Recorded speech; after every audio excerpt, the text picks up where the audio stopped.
very pleased to be able to present this webinar, Vulnerability, the State of the Microcredit Summit Campaign Report 2013, in cooperation and in partnership with the Microcredit Summit.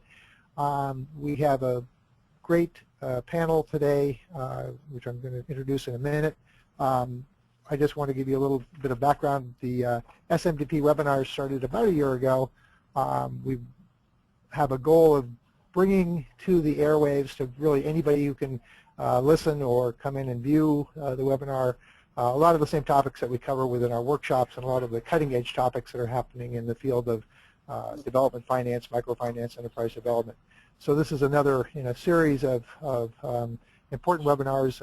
I also wanted to let you know that we do have a number of webinars planned for the next several months. In the month of April 5th, we're going to be looking at the book that was just published within the last couple of months, Savings Groups at the Frontier, with Candace Nelson, Paul Rippey, and Kim Wilson. In May, we're going to be actually talking, we're going to be having a webinar on actually the French version of this report. I'm not going to try my French, but it's we're going to have a panel that will be talking about these same topics we're talking about today, but from the Francophone perspective.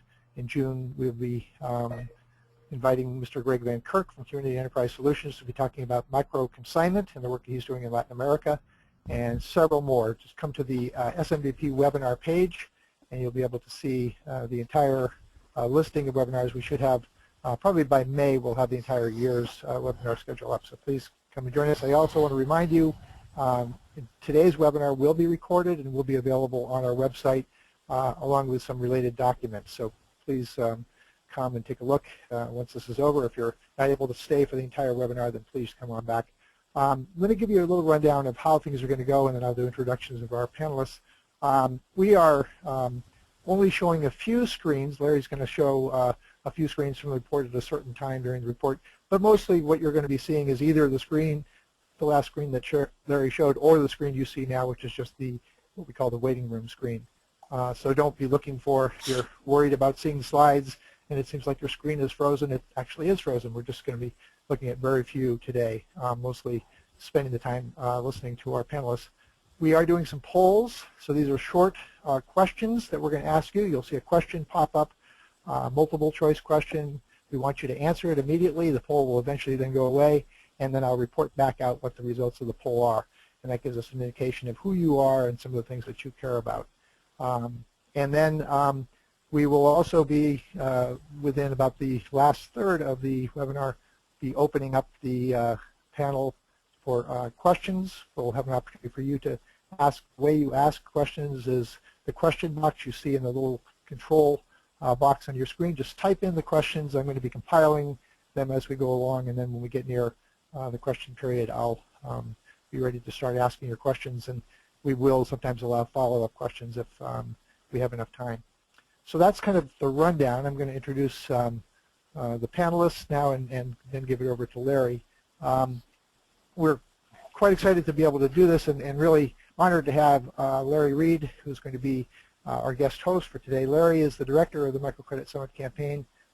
He's worked for more than 25 years in designing, supporting, and leading activities and organizations that empower poor people to transform their lives and communities. For most of the time, Reed worked with Opportunity International, including 5 years as their Africa Regional Director and 8 years as the first CEO of Opportunity International Network.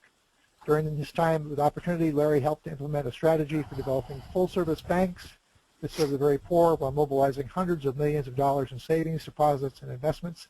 Under his leadership, Opportunity developed the first microinsurance brokerage, which now serves hundreds of millions of people around the world. Reed has taught at the Boulder Institute of Microfinance for 15 years, served as the chair of the SEEP network, and consulted with industry-wide initiatives like the SMART campaign for client protection and the microfinance transparency. Larry authored the State of the Microcredit Summit Campaign Report 2011 and has contributed to several books on finance and the poor, including The New World of Microfinance, Serving with the Poor in Africa, Globalization in the Kingdom of God, and More Pathways Out of Poverty. He's a graduate of Wheaton College and the John F. Kennedy School of Government at Harvard University, right down the street here. Next, we have Chandra Shekhar Ghosh. Mr. Ghosh is the founder and CEO of Bandhan, a Kolkata-based microfinance company which ranked second in the Forbes list of the world's top 50 MFIs in 2007. He has more than 20 years' experience in microfinance and development. Building on his experience with BRAC, CARE International, and other non-governmental organizations, Ghosh founded Bandhan in 2001. Bandhan currently serves more than 4 million people throughout 18 states of India, and Bandhan operates primarily in rural West Bengal, which is largely considered to have some of the poorest communities in India. And finally, coming from Bologna, Italy, we have Dr. Luisa Brunori. Professor Luisa Brunori, hopefully I'm saying your name correctly, present position is a full professor in the Department of Psychology at the University of Bologna, part of the Faculty of Education, being specialized both in clinical and organizational psychology. She is professor of dynamic psychology of groups, teaching also in the Specialization School of Clinical Psychology and in that of Psychiatry, both of the Faculty of Medicine. She is director of CIRIG, the University of Bologna's Interdepartmental Center for Research and Development of Group Studies, president of the university's International Observatory for Microfinance, MIO, and vice president of Grameen Italia Foundation. The observatory's mission is to act as an international center of excellence for research and analysis of microfinance phenomena from a multidisciplinary perspective. She's affiliated to a number of professional societies, including being past president of GAS, the Group Analytical Society, London, and on the board of directors in International Association of Group Psychotherapy, IAGP. She has been a member, among others, of the editorial board of Group Analysis and the editorial board of the Review Attachment and Human Relations, London, and chair of the Scientific Committee for Ente Nacional per il Microcredito. My Italian is quite poor. Public body, part of the presidency of Ministry Council. So as you can see, we have a very esteemed panel, and I'm really pleased to be able to talk about a very important topic of reaching the poorest and where our field is right now. So without further ado, I'm very happy to turn it over to Larry Reed. Thanks a lot, Bill, and it's great to be on with you. Thank you for all your work in setting this up, and I'm honored to be part of a group that includes C.S. Ghosh and Professor Brunori. I'm looking forward to the discussion. And Bill, you're starting a poll now, right? Or people have a chance to respond to a poll about their work and what they do in microfinance. Is that correct? Okay, I am. So everyone who is listening here, at this point there are 87 people listening, 88, it's actually increasing. I'm going to launch this poll, and what you need to do is just look at your screen, answer the question, and then go ahead and wait for the results. It'll be very quickly. All right, thanks. So there's the poll. Go ahead, Larry. All right. So I work with the Microcredit Summit Campaign, and as most of you know, we work to help reach the world's poorest with microfinance, serving as sort of an industry support and advocate organization. And since 2007, we've been operating under two goals. One is to see 175 million of the world's poorest reached with microcredit and other financial services. And the second is to see 100 million of the world's poorest families move out of severe poverty. And so every year we send surveys out to 3,700 different microfinance organizations and total up the number of clients and poorest clients that they're serving. And then based on that information, we do a report on how we're doing against the campaign goals. And so we are reviewing that report today. And let me, whenever you can send over to me, Bill, I'll put up some slides here. Okay, and can I give you the results of the poll? Yep. Are you ready to do that now? Yeah. So sure. We have about a few more of you are still voting at the last minute here because we're 82% have voted, but we'll take the results right now. 39% are practitioners, 9% are investors, 31% are from support organizations, 19% are advocates, and 3% are regulators. Great. That's great. Thank you. So we're turning over the screen to Larry. All right. So as a part of this report, as the screen is moving over, we not only collect the numbers, but we also interview a number of people in the industry to hear what are the issues that they are facing, and what are the challenges. And so we've included a number of interviews. And in fact, the report we've done this year is put it online so that you can actually see some of the interviews and see some of the things that we, the discussions that we've had. It's part of assembling this report. The report is found at stateofthecampaign.org. You can find all the information there. I also want to mention a couple of things. This report and some of the information will be discussed at our next summit, which is focused on public-private partnerships in microfinance and in financial services more broadly. And that partnership, that summit will be held in the Philippines October 9th through 11th. And we've actually got a survey out now to get your ideas on things we should include in this summit. On the agenda, we've given some suggestions and would like your ideas. And if you want to comment on that summit, where you can do that is on our blog, which is called 100millionideas.org. All right, and Bill, I don't think I've got Larry, I think yet. I think you still have to. There's a question you have to answer. I think you have to. I haven't seen it come up. That's the problem. Let's try again here. Let me see. I'm going to make me the presenter again, and I'm going to bring it back to you. Okay. It says you are the presenter. Sorry, Larry. I don't know what the problem with the.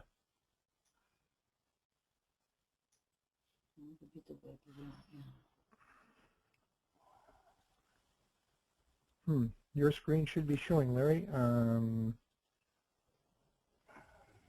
Okay, let me click there. There you are. I don't know what you did, but. Okay, you see it now? Yeah. All right, found the right button. All right, so the State of the Campaign report is called Vulnerability, and we got that title from an interview I did with Vijay Das of Ananya Finance in India, who said we are as vulnerable as our clients. And I'll show you why that's an important message coming out of the numbers that we've collected. Because here's the big news from the numbers. You can see there, for the first time since we started collecting total number of clients in 1998, the numbers of clients reached with microcredit in the last year went down. The total number went down from 205 million worldwide to 195 million.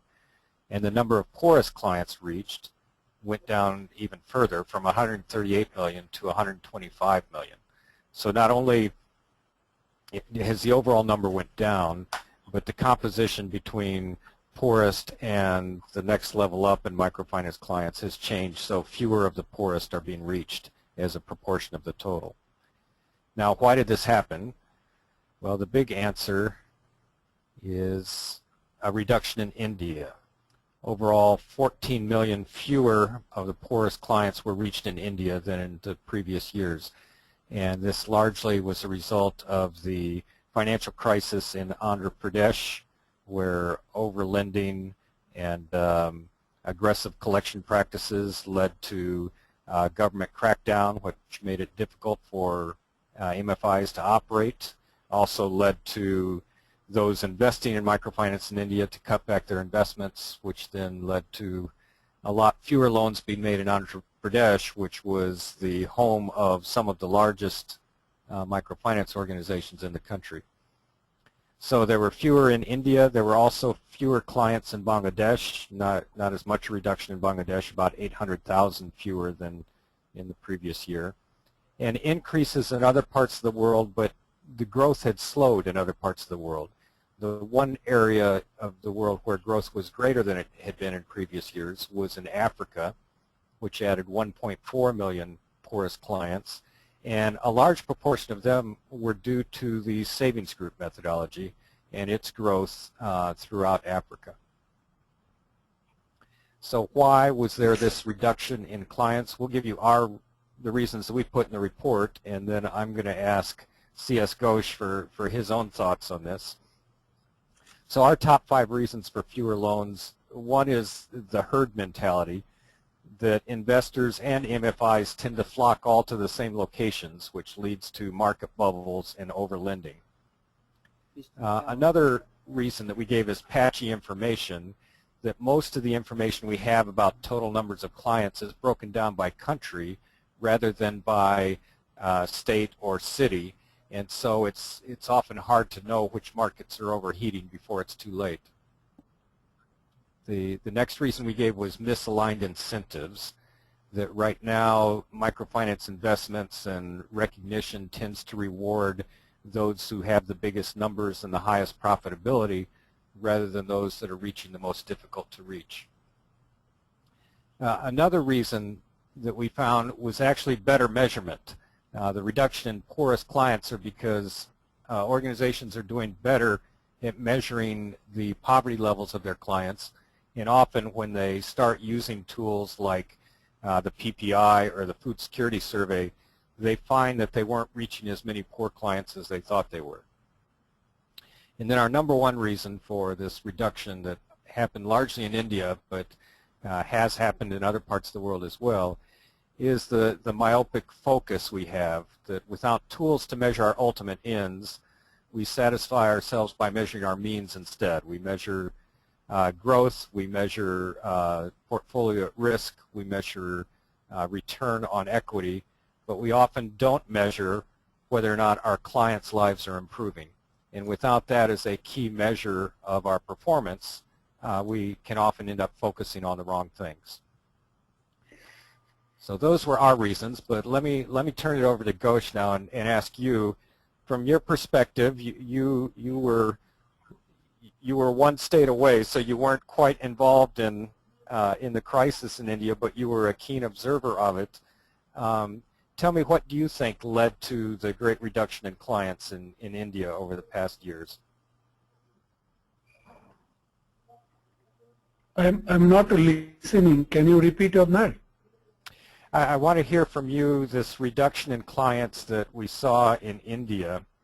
What do you see are the key reasons why the market overheated and we got this reaction from the government in Andhra Pradesh and India? Okay.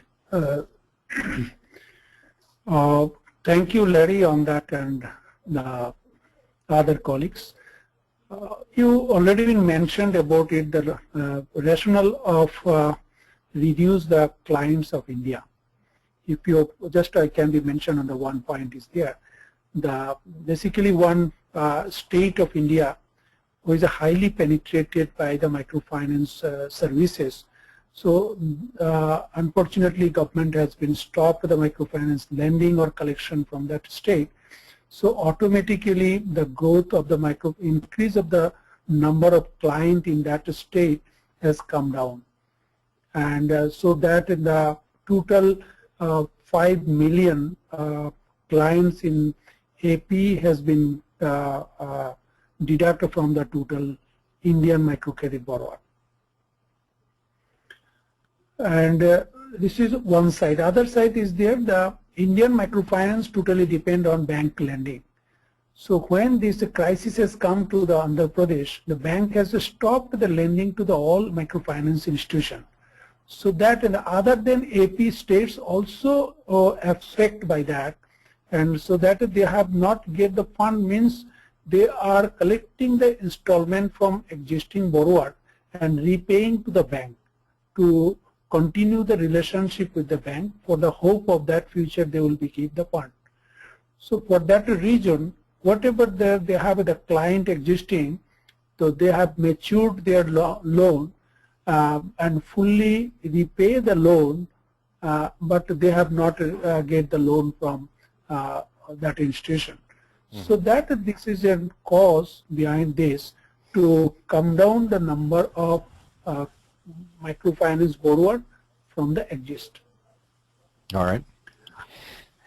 Now, in the interview that we did with Fiji Das, and I'll show you, here's her picture, and that's, you can, if you go to the website later after the webinar, you can hear the interview with her. But one of the things she says is that microfinance institutions are as vulnerable as their clients, meaning that if clients fail, ultimately the institutions fail as well.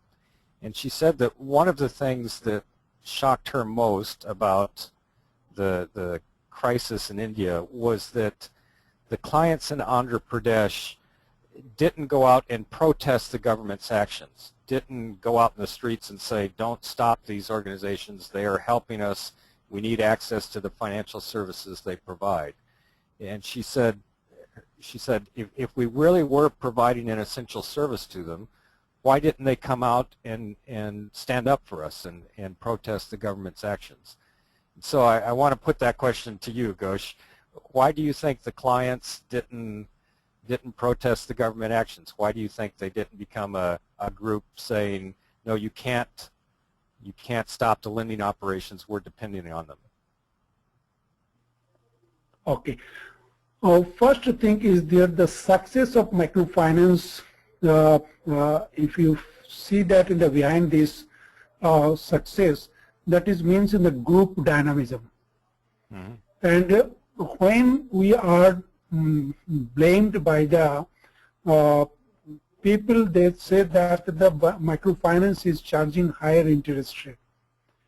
So every organization is trying to reduce the interest, that is trying to minimize the cost or reducing the cost of operation. Mm-hmm. Mm-hmm. And total cost of microfinance, and a 2/3 it is paid to the bank for interest of borrowing fund, and 1/3 of the cost is an operational cost. And that operational cost, out of that, the 2/3 of the total operational cost go to the personal cost. So when you think about the reduce the cost of operation, so it's not possible to deduct the salary. It's not possible. In that moment, two ways we can reduce the operating cost. One is there, number of clients per staff can be increased. And if we increase the number of clients per staff, so automatically it has been cut the relationship with the staff and the client. So it can become to the very high risk on that. Yep. And if I give the more target per staff to increase the client acquisition, so in that moment they are not assessing the client need, and they are not getting time much more for assessing the need of the client's funding. So they are funding in that way, in the quick on that, and automatically it has been created the problem in the bad loan. And second point is there to decrease the operational cost, that is to increase the amount of loan per borrower. That is average loan size will be increased. So if the average loan size will increase, automatically again if the chance of that risk bad loan. And the two factors, and some MFI are trying to practice it to reducing their operational cost and increase their profit without passing on to the borrower. So in that case, when staff is going before to the clients, they have given the time of the 5 minutes to each client.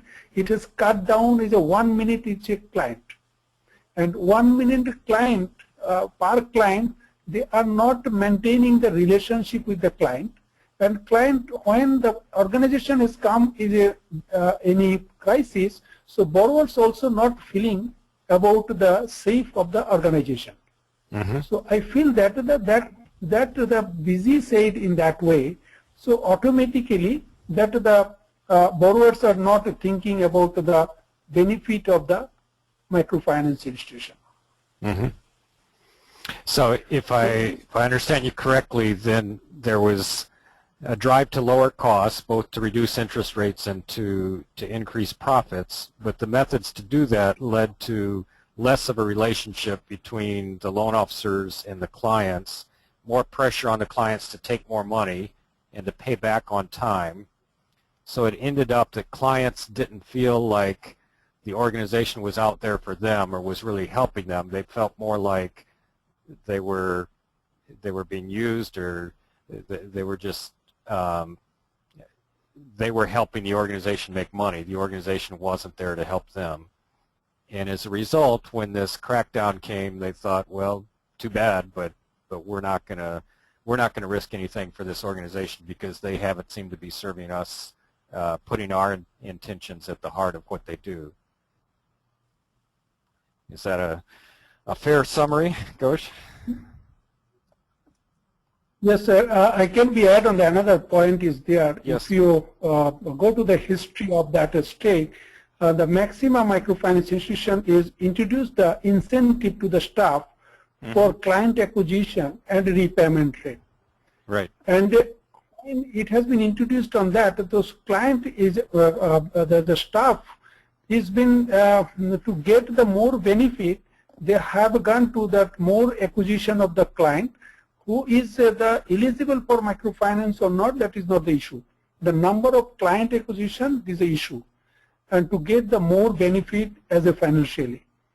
And the second point is also disbursement is a part of, and collection is a part of this incentive. So more disbursement amount is getting the more incentive. This is the money has come to the pocket of the staff. That times also has the bad practices come to there, and this is some another cause of that to disaster. So the pressure to get collections on time, especially if they're dispersing more money, they might be making more risky loans. So collection practices had to be made more severe in order to get the money back, which led to some bad relationships with clients and some very negative consequences in clients' lives as a result. So Luisa, I want to go to you now, because what Ghosh is saying is very interesting, that some of the group dynamics with the push to reduce costs and increase profits, some of what was happening in the group started changing, and the group's attitude towards the loan officer, towards the organization, towards each other began to change as well.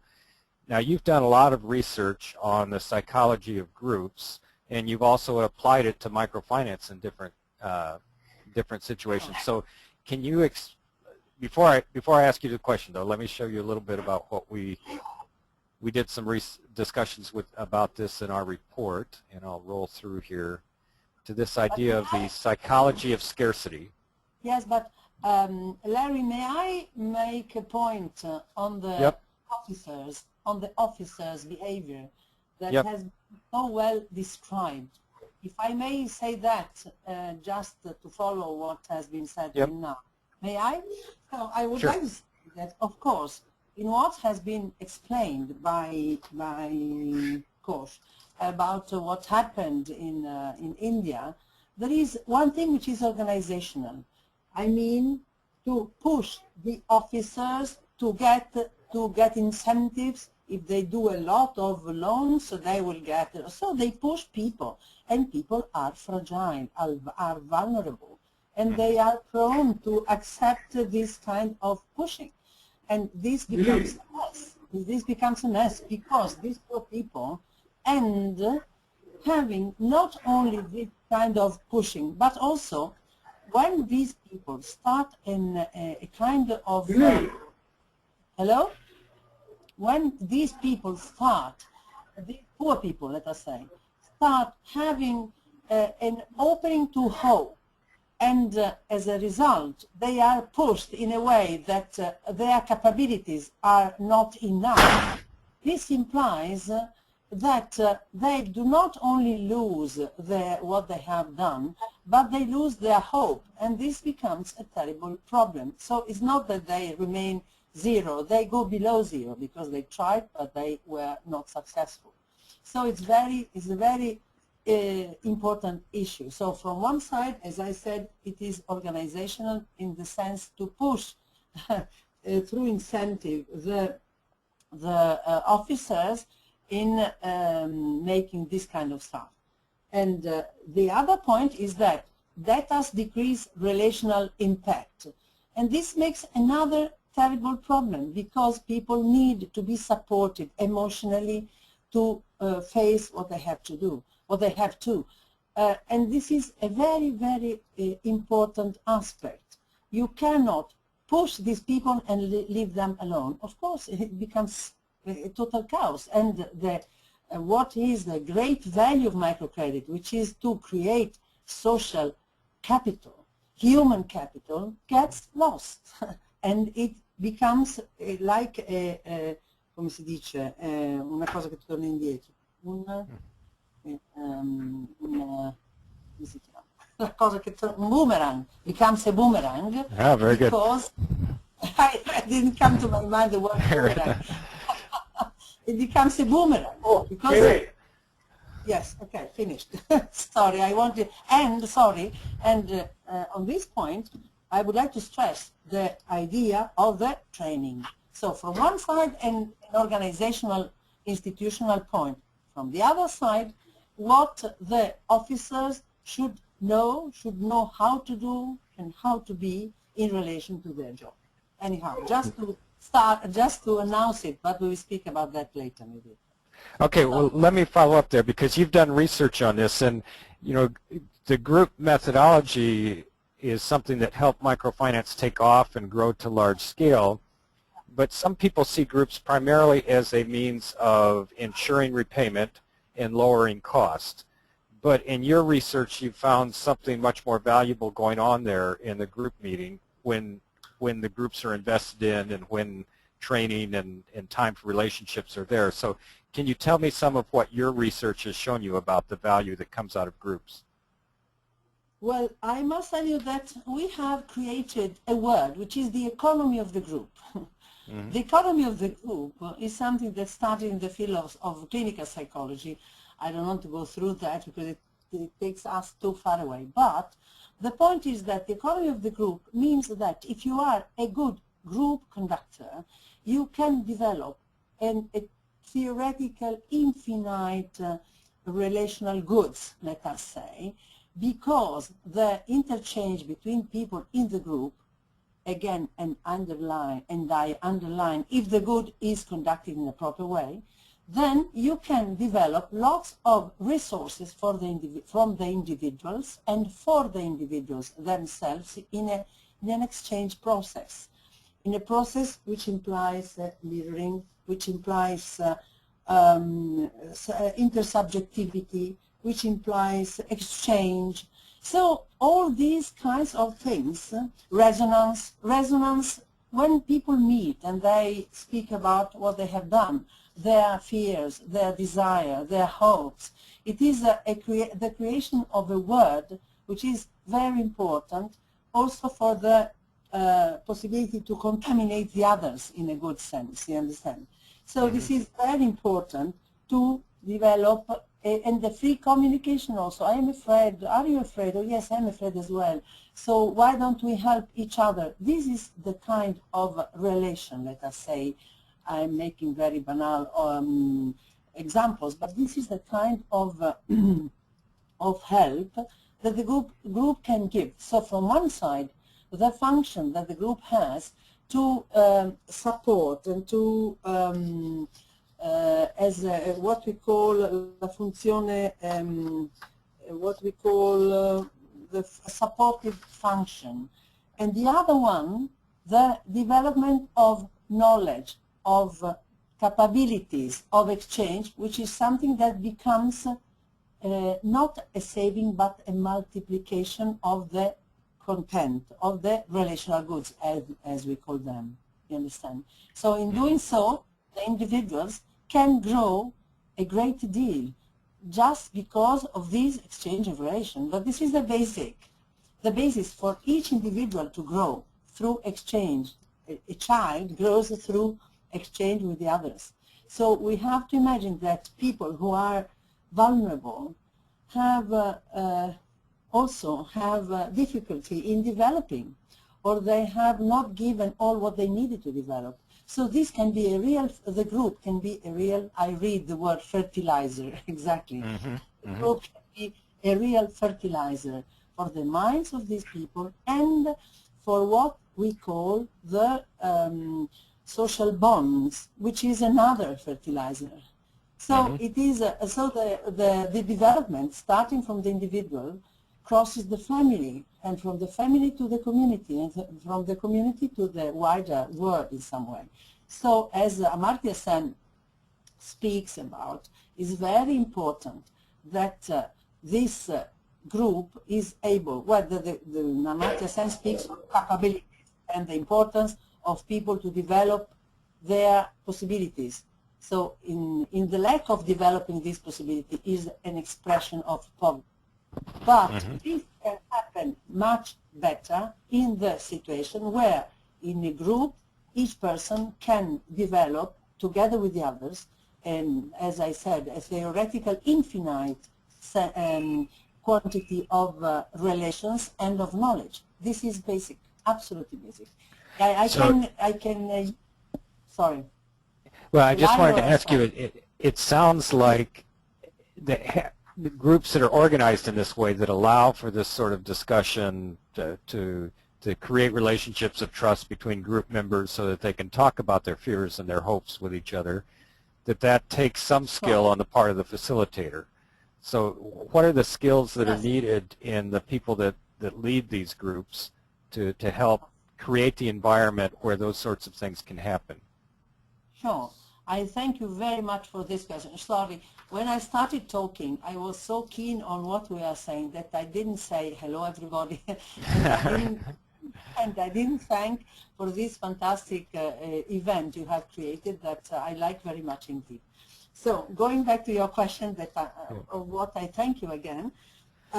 Yes, of course, this is something that you normally, when you speak about psychological aspects or relations, let us say relations, people believe that it is enough to put a hand on the shoulder of the people and that's enough. No, there is a real technology. You must be prepared to do your best in your relations. This is something that as psychologists we know, for us is obvious.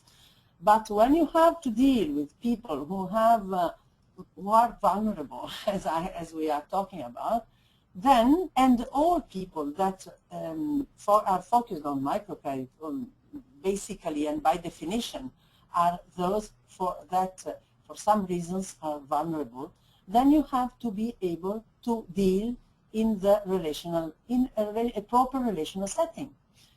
So you need to, for the officers, you need to let them know, as I said before, to know how, in a general sense, but know how to be and know how to do things, and especially for what concerns relations.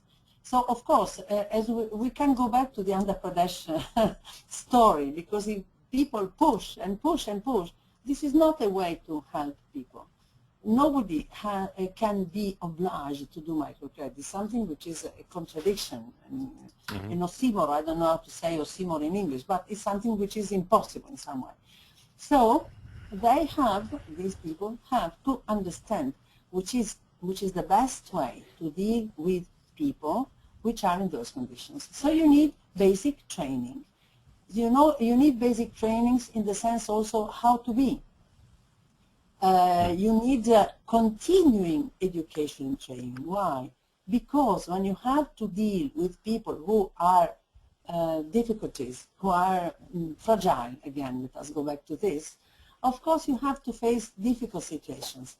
And this provokes what we call a trauma, which is the consequence of having always to do with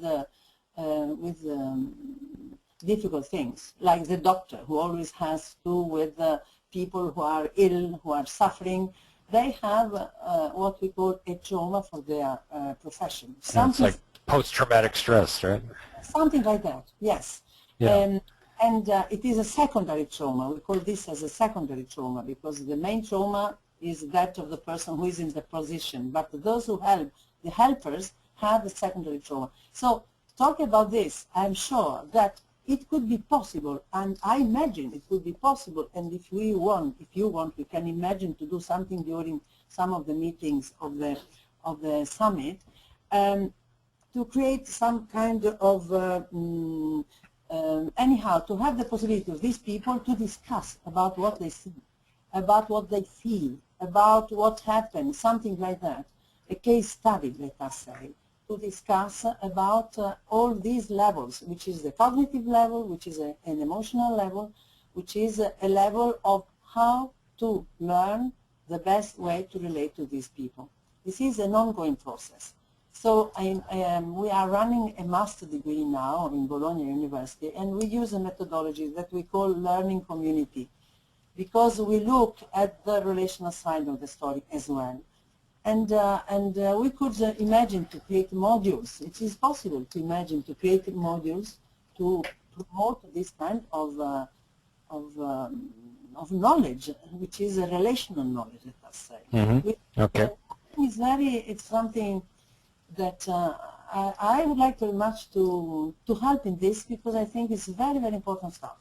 Yeah, it sounds very important. I want to go back to Ghosh now, because I want to hear from him how he deals with this. You told us very clearly how the challenges that happen in Andhra Pradesh. How do you deal with your groups, and how do you train your loan officers or your field agents, whatever you call them, to be able to deal with the group and to manage the group environment along the ways that in the ways that Luisa was talking about? So thank you, Larry, again on that. You know that we are practicing from the beginning to recruit our staff and given the training and continuously, and every year minimum 2 times we conduct the training on the basis of this, how they mobilize the group as a different group dynamism.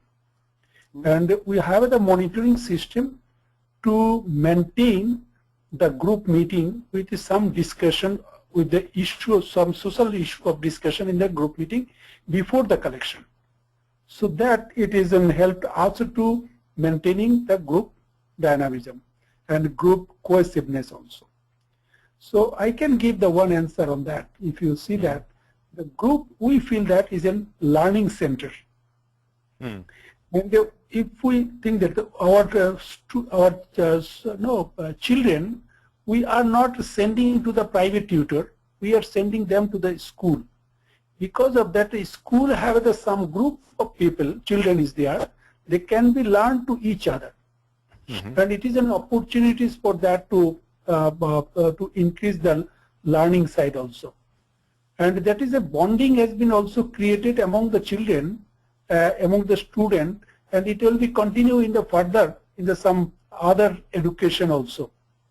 So if I go to the Indian context on that, the primary education and or higher secondary education up to this education level, so people are more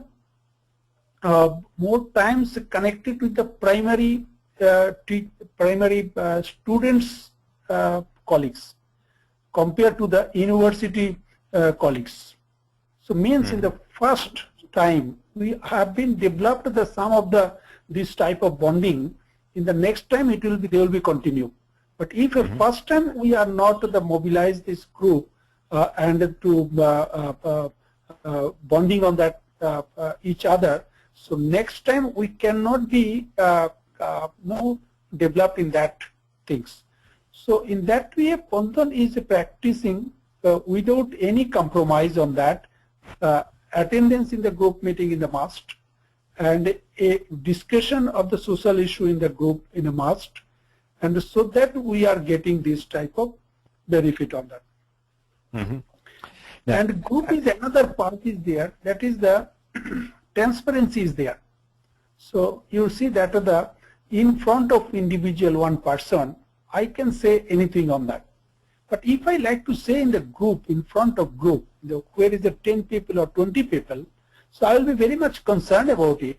So any people can be asked to any question on that. So one-to-one isn't risk less, and the group is a risk high. So that my staff also very careful about it to talking in the group. So there is no chance of misconducting in there. So that is helped us to maintaining the transparency of this, because microfinance, so the finance is a part of transparency, and within this group meeting, with the conducting of the group and training and transparency, it has been developed a faith to each other. So if there is no faith, that is the collection will be not come, and the information will be hid by the borrower, information hid by the staff. There is a lot of chances there, and so automatically it will be hit the damage of the sector of that. Yep. Well, good. Now, we want to ask those of you who are participating about how you use groups. So if we can put that poll up, Bill, I guess you'll have to take control and Sure. put up that poll. Sure. So we have the first poll. We'll do really two rapid fire polls here. One is going to be asking you what methodology you use, and that's coming up right now. So just go ahead and select group or individual and submit it. And we'll try to get at least 80% of you. So those of you that weren't watching your screen, we want you to come back and take part in the poll. We have 35% of the people who have voted. It gets up to 80. And then we're going to ask you another question right after this on how you use your group methodology. Okay, while they're answering this one, I'm going to go back to Ghosh. And Ghosh, can you tell us, run us through a group meeting? How does it work? You know, who runs the meeting? How long does it last? What are the subjects you cover in a meeting? Okay. So initial stage in when group are forming, that time we are also giving what is the benefit of the group meeting, and we are also mobilize them to teach them about the credit discipline and credit uses. And after that, every group meeting, we have some issue have been decided to discuss on that. If you see that the one issue is an immunization. So in the next Sunday, it has been immunization day. So every children is like to go to the immunization center to immunize their children. And what is the benefit of that? That we discuss in there. And use of sanitary latrine. No, use of the soap after the latrine. So this type of behavioral change issue we have discussed in there. If we say that another issue, send the children to the school, what is the benefit of that? No, these are the issue we are actually discussing in the different group meeting, and which is very useful for them. And they are also participate in that way. Some was asking some question on that, and we are also reply on that way. All right, good. So, Okay, Larry, what are our results, Bill? I'm sorry, go ahead. Go ahead. But Actually, other than this, Larry, if I can add another point, we are also okay. I'll come back to you, but I'm going to hear from Bill on the results of the first poll. Very quickly, 75% group, 25% individual, and as our friend Tom Shaw has pointed out, some people who are listening do both, so they didn't really know what to answer. But sorry. Would you like to repeat? Sorry. yes, so we had 58% of the people voted, and that's because not everybody's a practitioner. And of those that voted, 74% said group, and 26% said individual. And one of our participants said that some use both individual and group, so therefore they weren't sure what they would answer, so they answered just one of them. That's the results.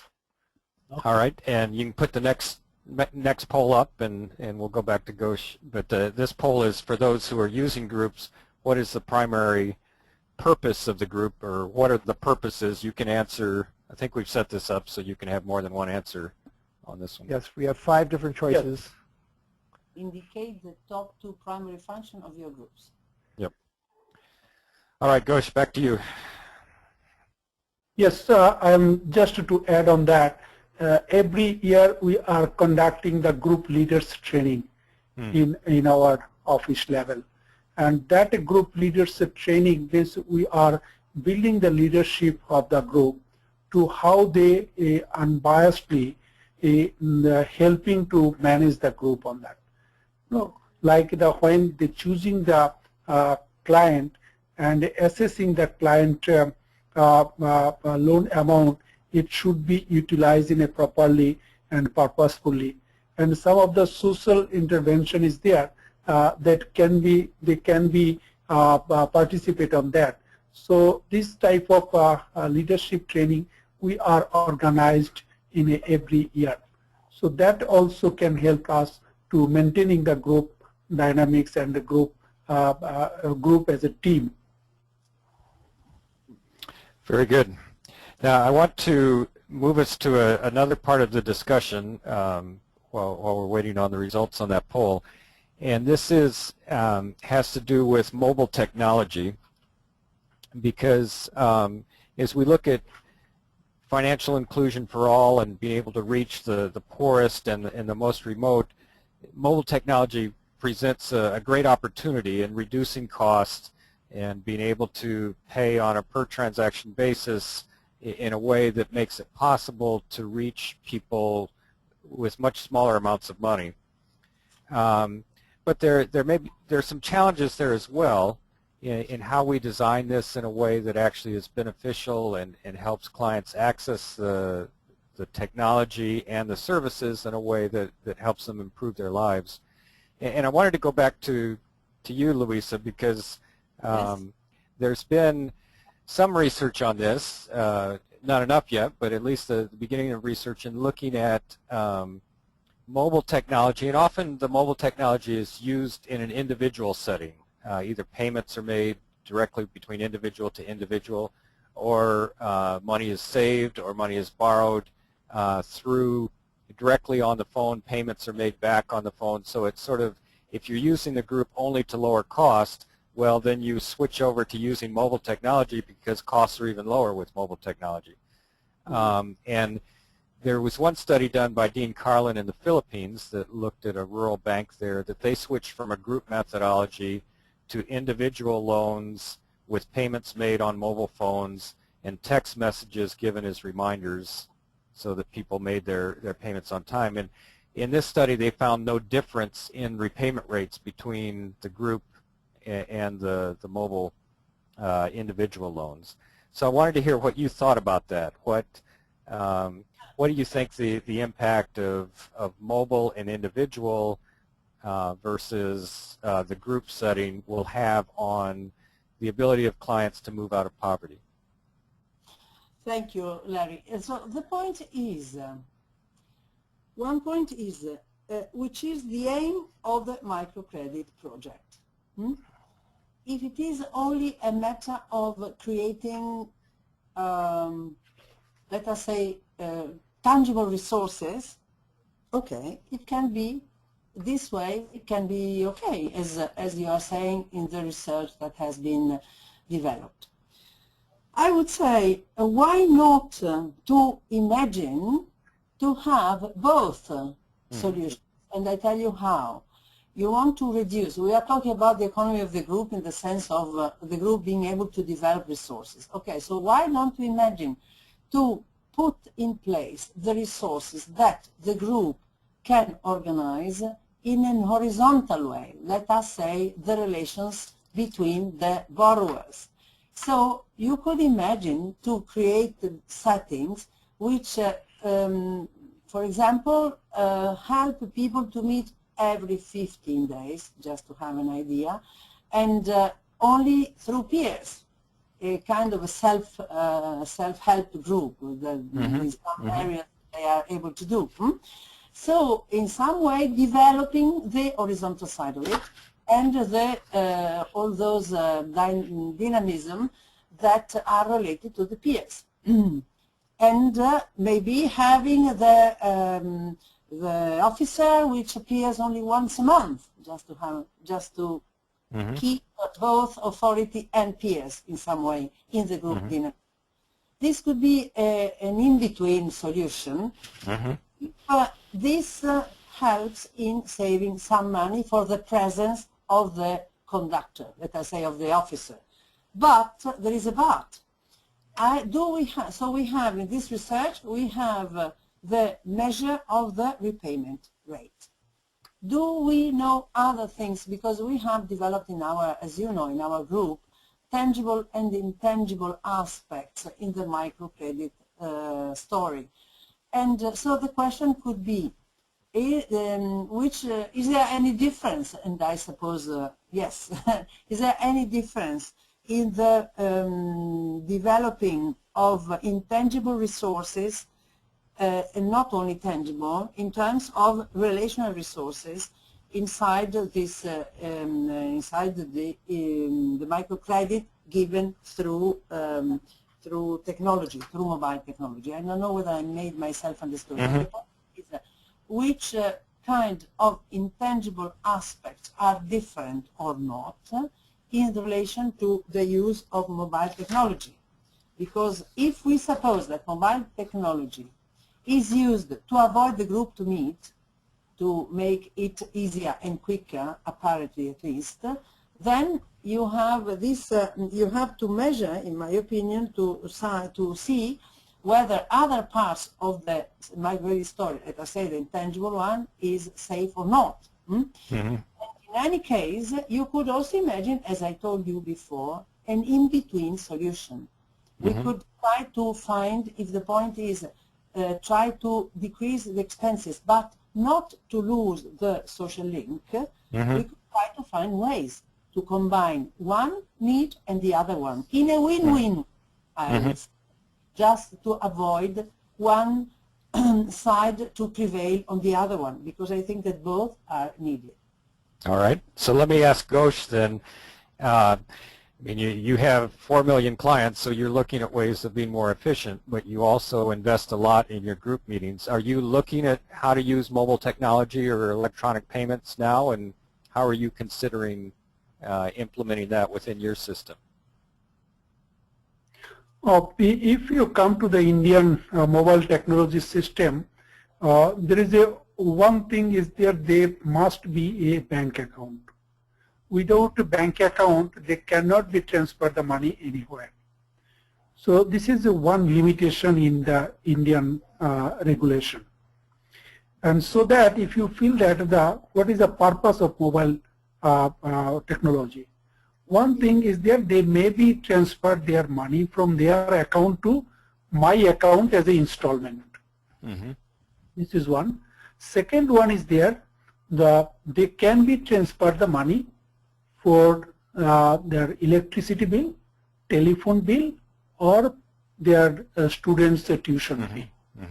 So first three things, if you say that, they are actually not using on that because they have not any bank account. So if they have the bank account, so there is a possibility to use this mobile banking. And in our case, if you say that, the 40% of the country population have not any bank account. And these 40%, if you go to the our client segment, it is 90% of our client segment, there is no bank account. So it is, we cannot be introduced the mobile technology to all of our group members. Maybe one group has the 25 women, if 5 women have a bank account, they can be use it, but 20 cannot be use it. In that time, my credit officer will go to the group meeting for 20, maybe not for 5. But it is one problem in our context actually. And second thing is the mobile technology will be used in the two purpose. One purpose is the installment. Lost. Another purpose is in. We were doing. Here he is. Yep, he's back. Yes. Are you listening? Go ahead, Ghosh. Yep. Yeah. So this is in two way we are using this technology. One, we can use it for repayment of the loan, and just the transaction of the money. And second is in literacy of the financial literacy for the people. But we know that the 90% of our borrowers, they have not the write their name. How they use the mobile technology to build up their awareness among the financial literacy. So this is not seen active in that sense. And third point, if it is some borrowers are not repay their installment through the mobile technology, and they are usually doing it, but they are not given it. So again, my staff will be go to that borrower to collect the money or mobilize them to pay the money.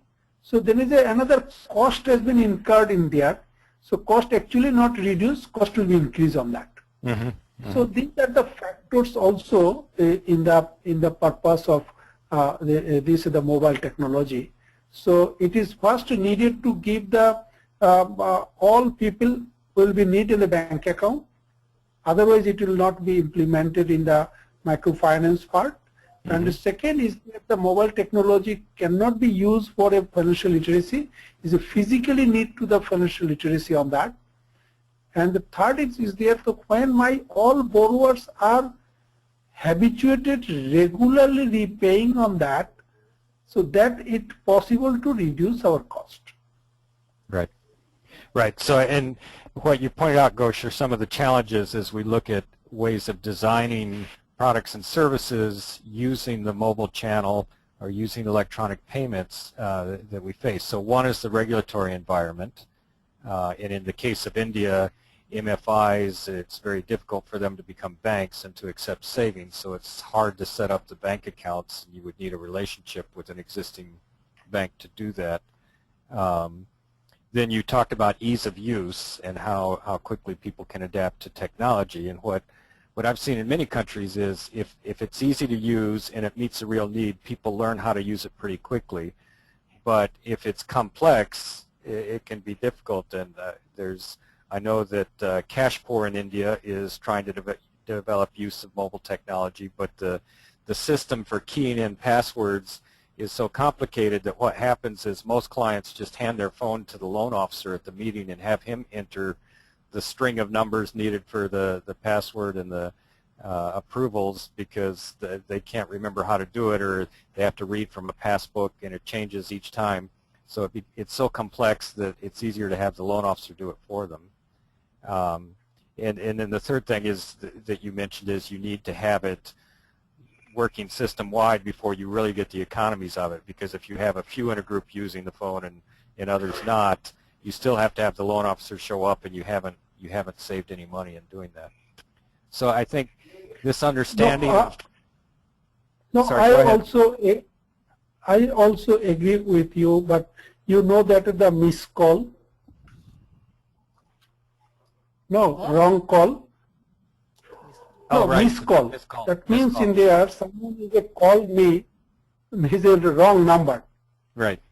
No, if you see that in the hour, we have the 1,762 branch offices. And we are sending the money to each branch, and branch sometimes also sending the money to me. Yep. And it's depend on that now is a big account number given by the bank. Always is a big number is there, 16 digit on that. And instead of 3, my staff has put it 8. Right. And money has gone to the account of one person. Right. As a 1 year passed already, I have not recovered that money. Oh, right. So if any incident happened in the poor family, they will be not recover their money from that person. Right. There's a big risk for that. Yep. So, Bill, can we get the report back on the poll? And I know we're at 11 o'clock, so. Sure, and we have several questions stacked up. So here are the poll results with 48% of you voting. 36% of you use group lending to reduce costs for the institution, 61% to encourage repayment, 57% to develop leadership, build competency, 32% to change women's positions in their communities, and 45% to provide financial education or training. Great. Pretty interesting. Yeah, very interesting. Okay, go ahead with the questions. All right, so these questions are, some of them came in quite a while ago, so they may not be, you have to kind of remember what you were talking about. Let's see, this was a question from Parvati Patil, who has actually left, but how widely are PPI and other poverty assessment tools being used by MFIs based on the data you have gathered for this report? Okay. Sorry, I did not understand what you said. Sorry. Try again. How widely are the PPI and or other poverty assessment tools being used by MFIs based on the data you've gathered for this report? So the PPI is the Progress Out of Poverty Index that Green Foundation has pioneered. And there are other tools as well. And on our survey, we ask how many are using a tool and which tool they use. And there's probably about 200, a little more than 200 MFIs around the world now that are using some poverty tracking tool, with PPI being the most popular one.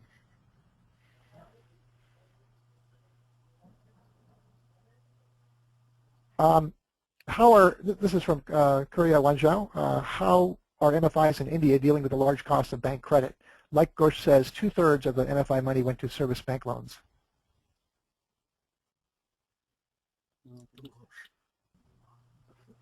So Ghosh, you want to respond to that one? Which one?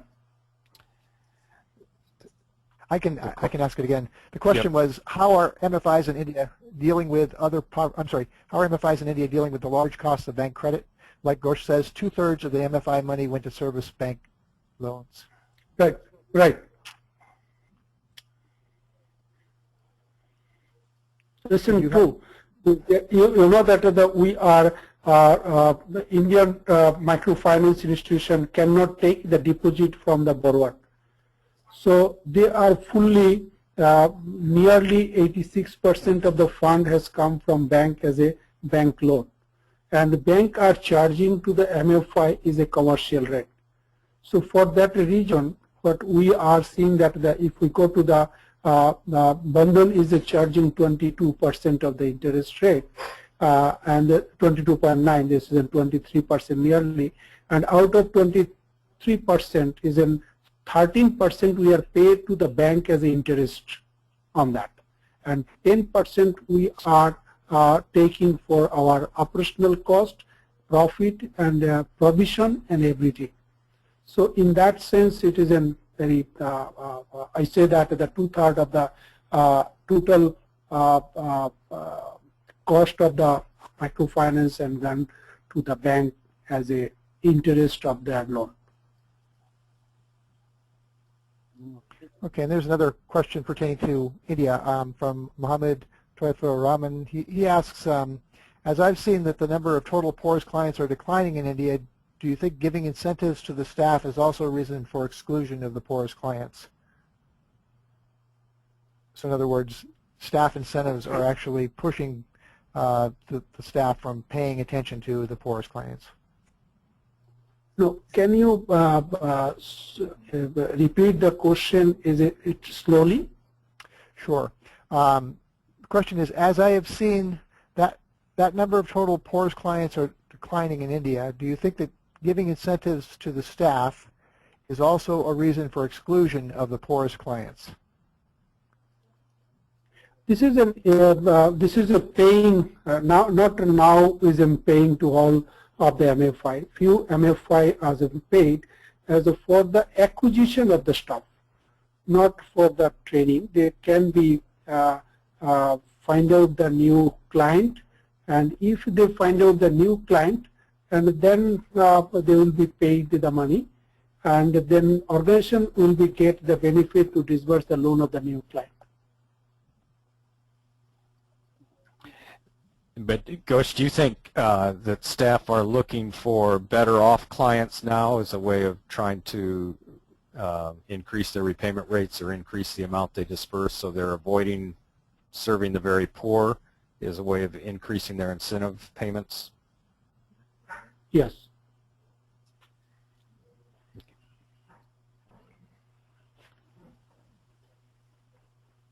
Okay. All right.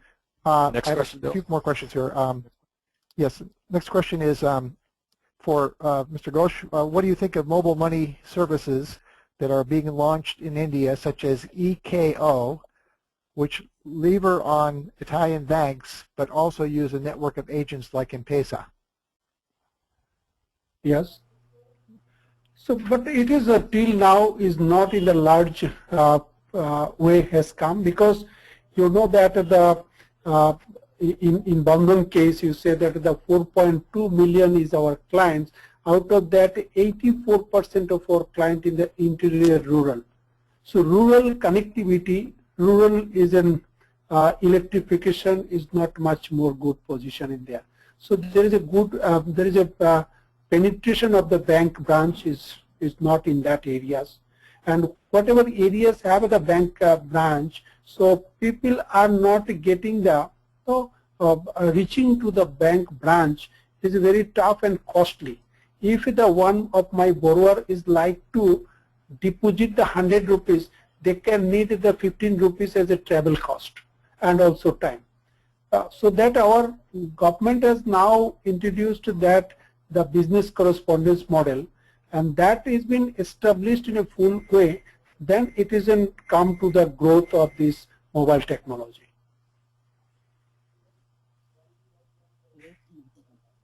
And Mr. Ghosh, the question was asked, what percentage of your clients have mobile phones?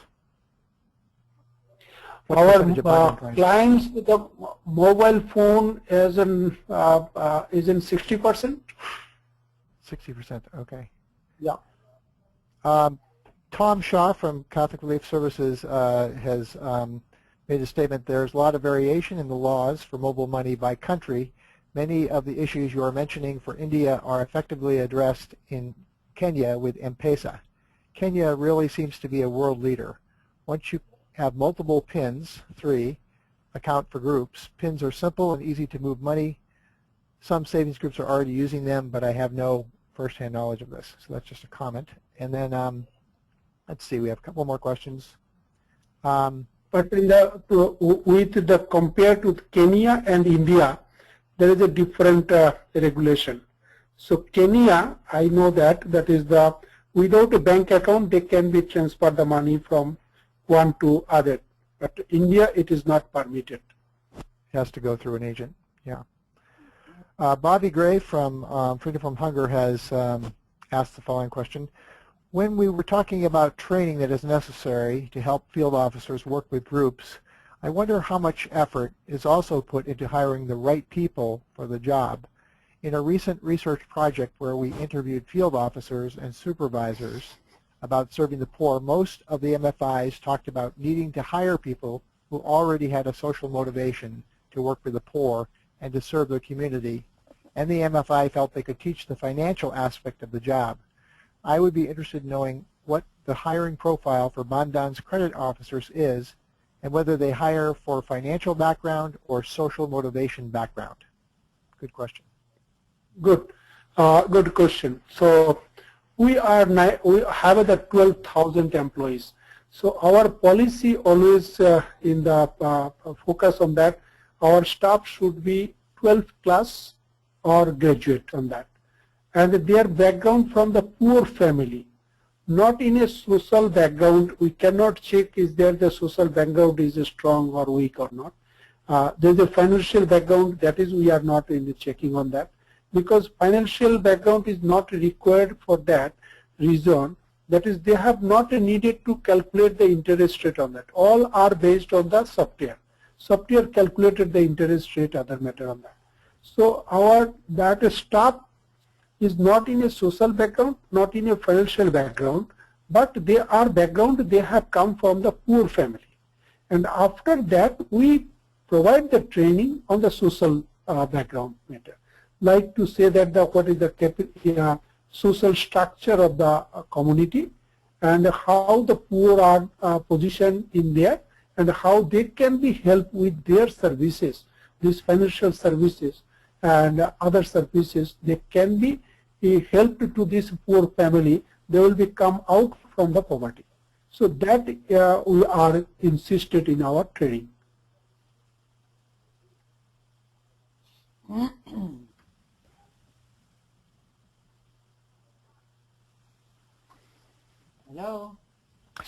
Hello? All right. Bill, any more Sorry, questions? I was muted. Yes, Now, I was would talking say- to you and I didn't take my mute off. All right. Excuse me. Luisa, you have something to say? May I? Yes, please. Yes, Lisa. I would like to say something about the motivation of the officers. That, of course, is a very important, the history of these people is very important to create the motivation. And as far as I have understood, in my experience, there are two kinds of them. One, the one that, one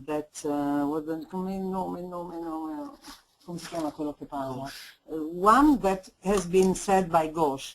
And the other one is a kind of, I would say, guilty bankers. Some people who have been working in the bank, they have retired, and now they want to pay for the guilty cents that they have collected in those years when they were using the normal banking system as a work. So there is this kind of stuff as well. But again, always with the training process. Also for those who have a good desire, good motivation, but it must be professional, not only the heart, but also the profession, professionalism. Okay. I can see now a quick poll. Yes, I forgot to put that up before, but I decided to throw it up there so people could see it. You are fantastic. We are actually out of questions. Oh, wait a minute. All right. We have one more follow-up question here from Bobby Gray. Do you think the hiring profile for those working with groups is different from working with individual clients? Why to change women's position in their community? And so it's interesting. The answer is very interesting. To encourage payment means to use the pressure of the group. When we speak about the group and its implications, sometimes we must be very careful because group can also produce situations like scapegoating. Scapegoating is a group process, and so that's why it's so important to have a good knowledge of how to deal with in the best way with the group. Is a very powerful tool, and for this reason, it's very important to know how to manage it. And one final interesting question from Mr. Rahman. Ghosh, do you have any plans to go public, sell shares for funds like SKS went public? Oh, very good question, but the answer is till now we have not yet decided. It is too early to go to the IPO, and I hope that the first question when is asked by the Larry, this is another cause for the crisis in our one state because of this the early IPO. Because the people know us about that we are doing the development activities. That is, we are helping the poor to come out from the poverty. But when we are going that the IPO, 10 rupees share is a 1,300 rupees, people react on that how profit we are making from these services. So that they have been immediately attacked us. So I feel that it is not the right time to go to the IPO. We can be wait and see that, and time will be come, and then will be. All right. We have exhausted our questions. I have a few wrap-up announcements when you're done, Larry, but please continue. All right. Well, I just want to say thank you to Luisa. Thank you very much, and I really enjoy your research on groups and the psychology of groups and how it applies to microfinance, and I hope that we can continue to explore ways of incorporating this thinking, especially as we move into different technological ways of delivering loans and payments and savings accounts. And to CS Ghosh, thank you for the model you provide. We didn't get time to talk about your graduation program, which is something else we feature in our report, but you have demonstrated a commitment to serving the very poor and you've measured your progress and your success on how your clients are doing. And I think in what you do, you provide an example to the microfinance industry of how we can address our clients' vulnerability, help them become more resilient. And in doing that, you build a strong organization that has resiliency against shocks, even that happen in your own country. So thank you for the example that you've set for all of us. And Bill, back to you. Thanks for setting this up. Thanks for the great job in leading us through this. Sure, Larry, and thanks very much, Mr. Ghosh, and to Luisa. Appreciate you sticking with us through this. Our technology cooperated, which is always good.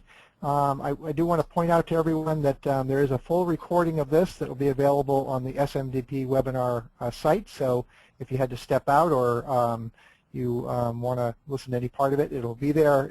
You also can see any of the slides that we did show up there and polls and things like that.